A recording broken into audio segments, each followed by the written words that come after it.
Magandang gabi po sa inyo, sir. Welcome po sa ating program sa Bombo Radyo Dagupan. Si Bombo Marian po ito. Magandang gabi po sa inyo, Sir Zar. Good evening po, ma'am. Good evening po sa lahat ng mga ikinig po sa programa ninyo.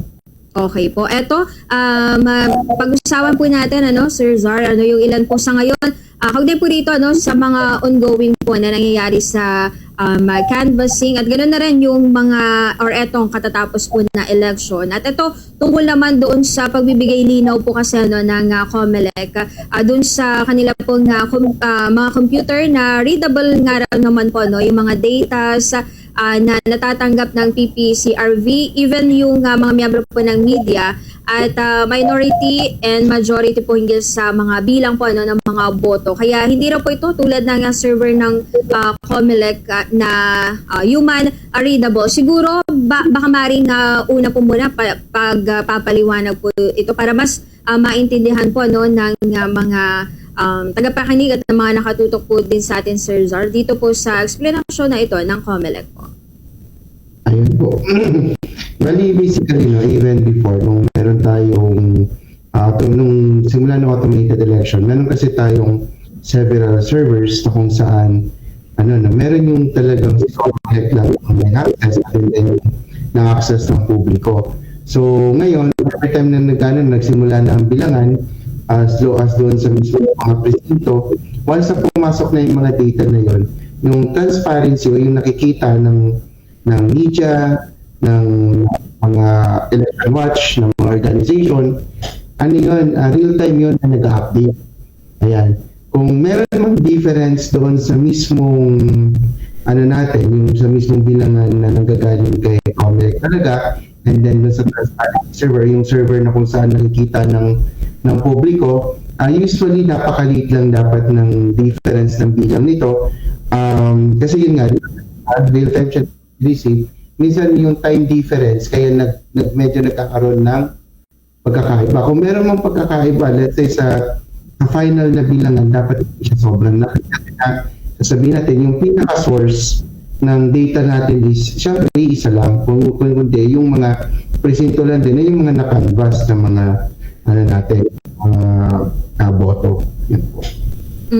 Okay po. Pero, convincing naman po, Sir Zar, so far itong explanation po ng COMELEC, lalo at marami nga pong komisyon, especially po nung kung di tayo nagkakamali, nung madaling araw po ng May 13, nung nauna po naglabas ang PPCRV na hindi po or tila nauna po dun sa server ng COMELEC at hindi siya nagtutugma dun sa kanila pong data po.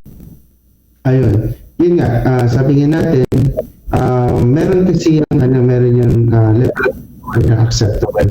Ngayon, pag sobrang laki talagang natin magreklamo. Pag ganun po ang nangyari.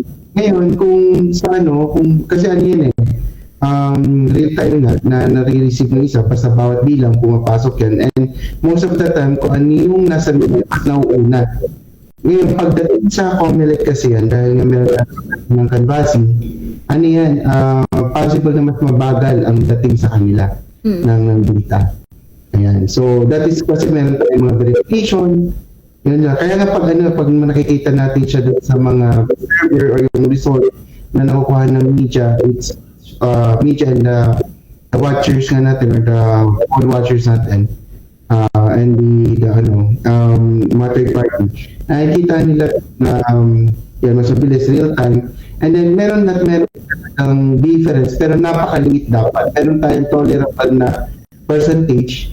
Ngayon kung sobrang laki ang nagiging nito, then PPCRV have all the rights to na magreklamo. Especially meron nga isang time na sobrang layo ng oras, yung time difference ng update. And then medyo malaki na nga yung difference din.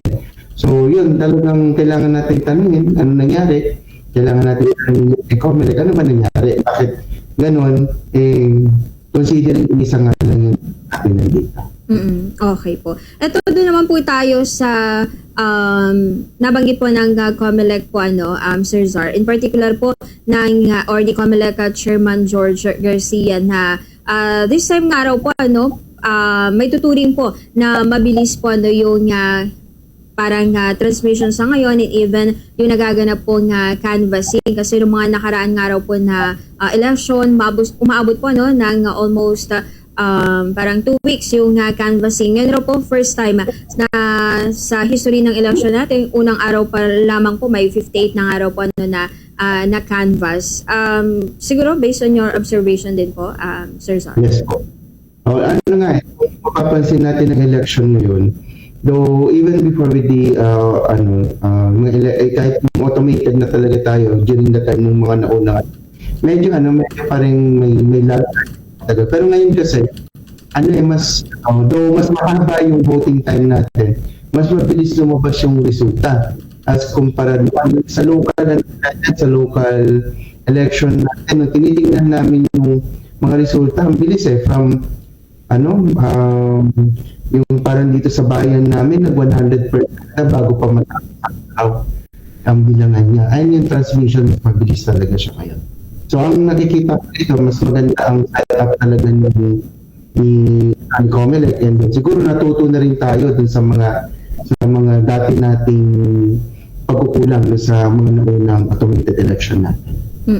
Okay po. So ito po, Sir Zar, malaking isa ba dito, pwedeng malaking factor po ay yung gamit nitong katatapos po na election na bago pong makina or machine, which is ito automated counting machine or ACM, bilang ito po yung first time na ito po ay ginamit po natin sa election po natin dito sa Philippines. Malaking bagay din yung kung paano nila inayos o sinet up ang ating mga presinto, and then kung paano ngayon, mas maganda kasi pati yung setup din ng let's say yung transmission sa central, mas maayos, mas maganda ang pagka-setup nila. And nakita natin talaga na very proactive din ang Comelec. Just to ensure yung yung mabilis sa transmission, mas maayos sa transmission sa ating mga boto. And so malaking bagay kung paano itong bagong supplier ng Comelec is mas maayos yung kumbaga sa IT, tawag namin sa system architecture, the whole infrastructure kung paano nila ito sinet up. Masasabi natin na mas maganda at mas maayos ngayon. Okay po. So ito po, meron pa ba kayong ibang mga siguro observation po Sir Zar, dito po sa proseso pa rin, doon na po tayo sa ngayon sa canvassing or dito po sa result. Kung may mga na-observe pa po kayo na hindi siguro discrepancies dito po sa ginagawang canvassing po. As to the discrepancy, it will always be expected. Sabi ko nga kanina, meron tayo sinusunod na level na acceptable na discrepancy dahil nga siyempre the difference on the transmission, and then pag na-close na nga yung mga natin, medyo nag-cause. Kaya yung pag nag-start na tayo mag-convert sa real time kasi, so and expect talaga natin na merong difference in time. Pero yung syempre official yun na talaga abangan natin. Yan, kung sobrang laki talaga yung difference, yan talaga kailangan natin silang presyonan. And then isa pa, I think this time though, mas maayos talaga ang natin, mas maayos talaga ang election natin though, hindi siya perfect. Hindi natin masasabing perfecto, pero mas para sa akin is medyo mas maayos siya as compared sa mga nauna na election natin na automated. Ayun lang ang siguro naman with Comelec talaga, yung transparency when it comes to the audit. Though alam naman natin, meron tayong mga sinusunod na proseso pag ino-audit natin ang mga sistema, hanggat hindi kasi na i-explain ni Comelec kung paano ang proseso sa taong bayan, medyo mahihirapan, and taon-taon na lang, every time na lang na magkakaroon tayo na election, yung integrity ng Comelec during our election will be questioned ng taong bayan. So I think, though nakita naman natin, it's very clear, it's very clean naman yung election natin, on the sense ng system. Ang lang natin is, meron pa rin mga tao na hindi siya 100% nagtatrust because gaya na yung transparency natin sa audit, yung mga certifications, medyo hindi kasi nila pinapakita. Pero yun lang, I think it is something na in the future that Comelec could actually look and be more open when it comes to authentication of the system that we're actually using. Okay po. Ito naman Sir Zar, for sure baka inyo rin pong naririnig ito. No? Before pa po ito actually nung sinagawang election nung May 12, kung di tayo nagkakamali, a day before ng election, nagkaroon po ng ibinabatong mga question or issues sa COMELEC. Doon po sa sinasabing tila mali na software version po no, na nirelease doon sa mga automated counting machine. Kasi lumalabas raw po na yung ginamit nitong election is 3.5 na version po. Pero ang na-audit po yata noong April 30, sinasabing nasa version 3.4. Gaano po ba nagmamatter ito po, Sir Zar, yung version po na lumalabas po sa mga uri po ng machines? Ayan po, kung susundin po talaga natin yung proseso ng pagre-release ng application sa ating production, dumadaan yan, especially sa kagaya ng operation o kagaya ng skill ng COMELEC. Very important kasi ang audit per release ng ating program or ating version. Kasi meron kasi tayong tinatawag na hierarchy on versioning, meron kasi tayong tinatawag na versioning system. Yung 3.4 and 3.5, in a sense, as a programmer, as a developer, pag naglabas ako ng 3.5, ibig sabihin na meron akong binago on the function or merong naidagdag na feature. Pero ito, hindi natin sinasabi na may dinagdag na feature talaga si COMELEC. Kasi kung susundin natin ang standard, pag ginawa mo nga na siya na 3.5 or there's a part 1 na difference on the version, ibig sabihin na merong dinagdag dyan. It's either a minor fix, a major fix, or meron dinagdag na feature within that version ng version ng version 3. Ngayon, ang nangyari kasi, I think, dahil na certify na si 3.4 na siya na yung gagamitin, and then parang last minute na lang, biglang naging 3.5, dahil may nakapansin. Ayun, so kaya sila connection kasi, asa na-audit ba si 3.5? Meron bang nabago sa kanya? Ano yung mga nabago sa kanya? Kasi yun ang lagi natin tatanungin, kasi syempre election to election natin, it's actually our ang matatamaan kasi dito kung riggman, syempre ang democracy.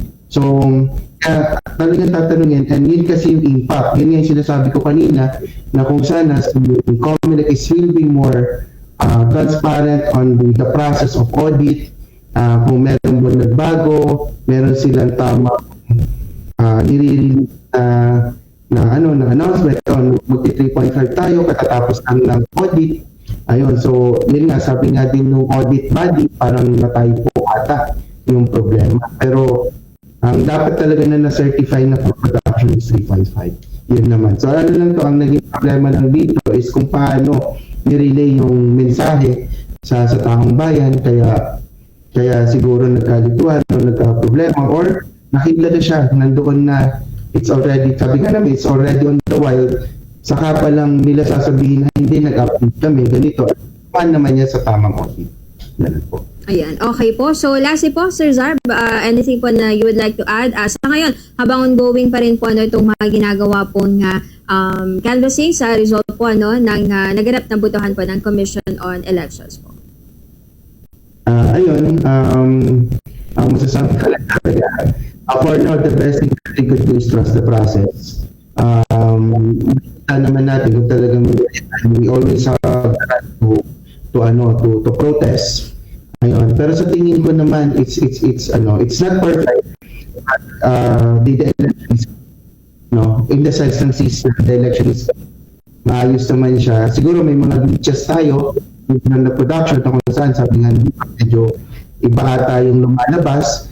So yun naman, iba yung lumalabas na resulta sa resibo based doon sa talagang shiniko. Yung mga ganun, pwede mo yan i-protesta sa COMELEC, pwede mo open as a case with them. Kung talagang aminado ka na iba yung lumabas. Yun naman, basta may mga tanong na ganyan, you could always ask kasi natin yan, karapat natin. Ayun po. Maraming salamat muli sa oras po ninyo, Sir Zar, at magandang gabi po. Maraming salamat po.